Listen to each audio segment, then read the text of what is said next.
Evil robots in the distance, so they glow. Their circuits whir as they stumble slow. Got my throwing knives ready, set to go. Time to watch sparks fly and their wires blow.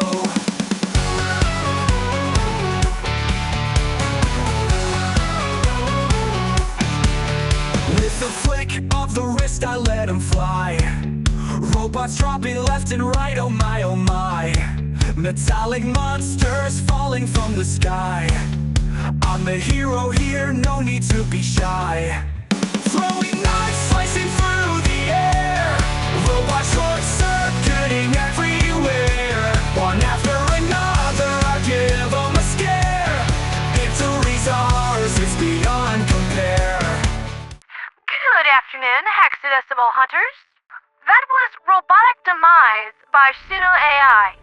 This one was really just a quick and dirty experiment with a fun toy. Unlike most of the other songs I've dabbled with where I wrote the lyrics, I really just gave Suno a suggestion and ran with what it came up with. I got exactly what I stated on the input. A funny song about killing evil robots with throwing knives. The reason I wanted such a tune to play me in is because of my newfound affair with my kitty claw pattern throwing knives. These things are wonderful and are just so fun to use. They also kill the new jetpack jerks instantly without detonating them in my face and setting my fur on fire, which is lovely. They will also kill Devastators with a single knife point to the dome and cut down berserkers quick and easy, though this is a weapon that requires some degree of practice. The knives have significant drop, and they are still strongly left of center from the targeted reticle, so accuracy is more something you feel rather than what you see. Hitting distant mobile targets is extremely difficult, though. However, I have to print a retraction.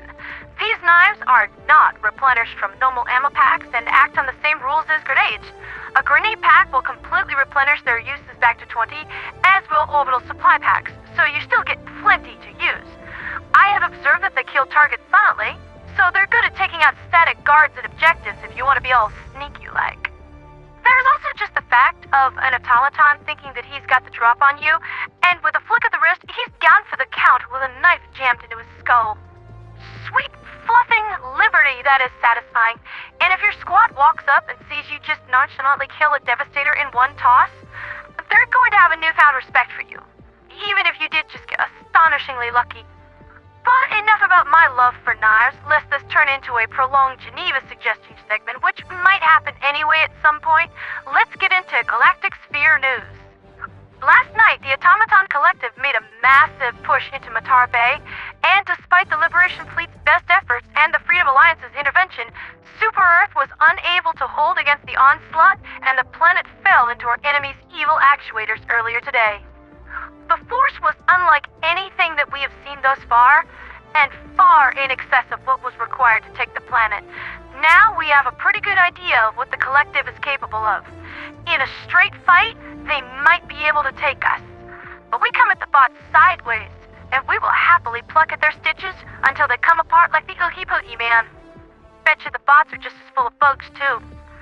Ever since then, the bots have been fortifying their position and, strangely enough, conducting a thorough search of the planet. This has been a matter of some debate on the low-sodium Discord boards between myself and others. I would think that the bots would just blow right through to their next target or strike somewhere else almost immediately. As far as I know, there are no vital resources on Matar Bay, be they strategic or intelligence-related. The Freedom Alliance made sure of that when we wiped the server database last night. Not that there was anything really important there to begin with. So, my question is, what are the bots even trying to do? I am pretty sure the Automaton mainframe knows what we're up to out here, and even if he hasn't figured out everything, he's got to have a pretty good idea. Or, at the very least, knows what vector of approach Super Earth usually comes in from. I've been holding off on a broadcast specifically because I'm having a hard time seeing what his plan is. Like, what's going on? Is he trying to confuse us? Is he stupid? Why is he charging off in completely the opposite direction from us with everything he's got? Well, you got me. By all accounts, it doesn't make sense. While the Ministry of Defense works on that one, I've got a new project to mention here from the Ministry of Truth. Coming this Liberty Day is a new presentation Super Earth's finest from MLI Studios. Their trailer just debuted a short time ago, and the link to such is in the description below, just above Galactic War stats. So let's take a good look at what they have for us today. Coming this Liberty Day, as the Second Great Galactic War rages across the galaxy, the Helldiver Corps strives to secure the future of humanity. And as they dive onto planets gripped by the tentacles of tyranny, be they malicious machine or brutal bug, the people of Super Earth have made their demands clear. Victory, but also witnessing said victory. And as always, the Ministry of Truth answers your call, deciding to broadcast the adventures and consistently successful missions of none other than the legendary Skull Admiral Biff Maxstroke.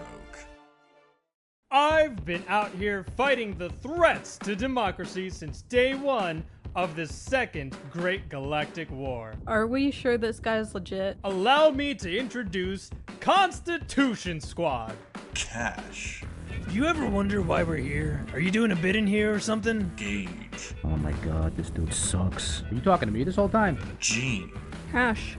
Skull Admiral whatever the fuck is looking for you. I heard him give an interview where he said his favorite stratagem for close quarters combat is the Tesla Tower. This Liberty Day, dive onto your couches and prepare to stim yourself with the epic adventures of Super Earth's finest. I'm gonna fucking die!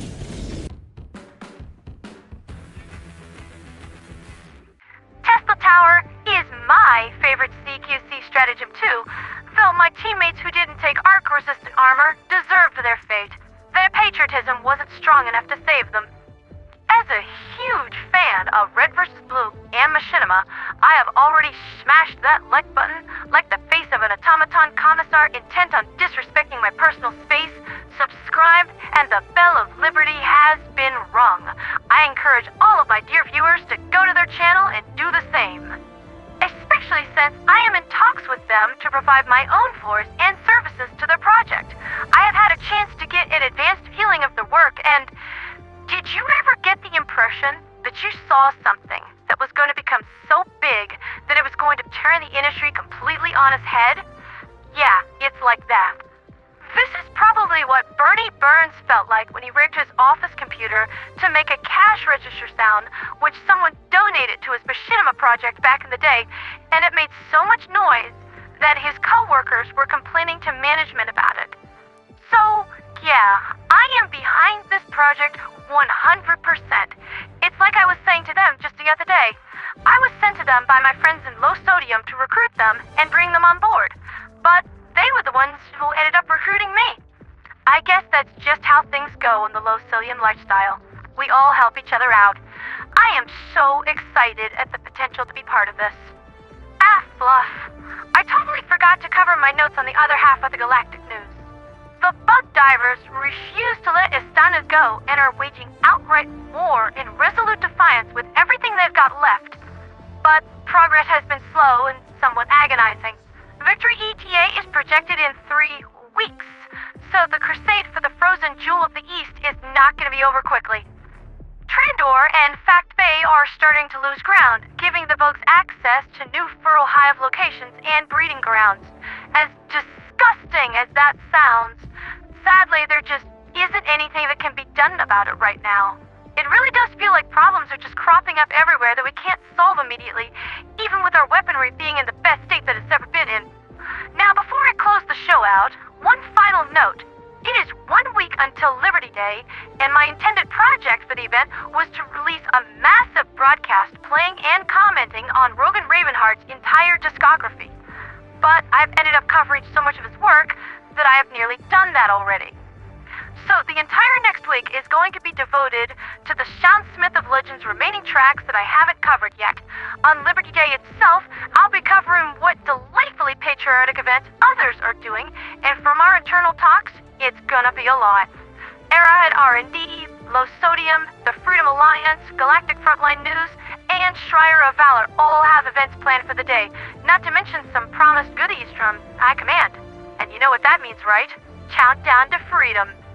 That's been Liberty's Latest with me, ponderatheradioangel. Bit of a longer broadcast than normal, but given how important and relevant to our culture of managed democracy this week is, that's not surprising. Our enemies are on the move everywhere, so we will fight them everywhere with skill and valor, and if need be, our very lives. For liberty, for freedom, for democracy, and for Super Earth.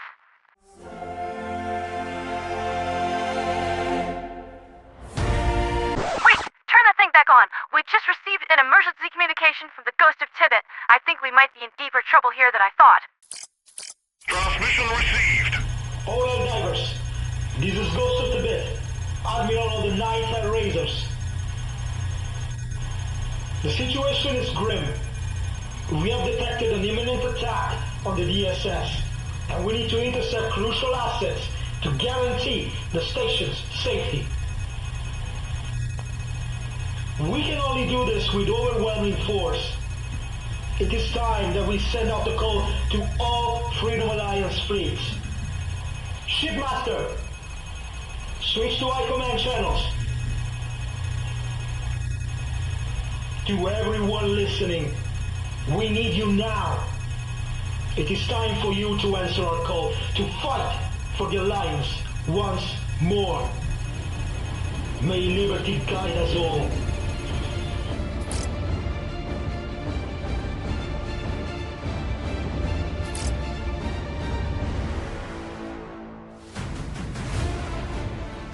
The time is upon us, Helldiver.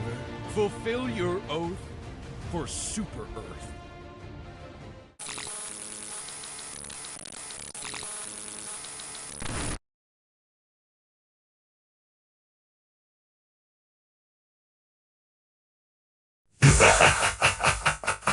Enjoy your Liberty Day celebration, Super Earth, because it's going to be your last.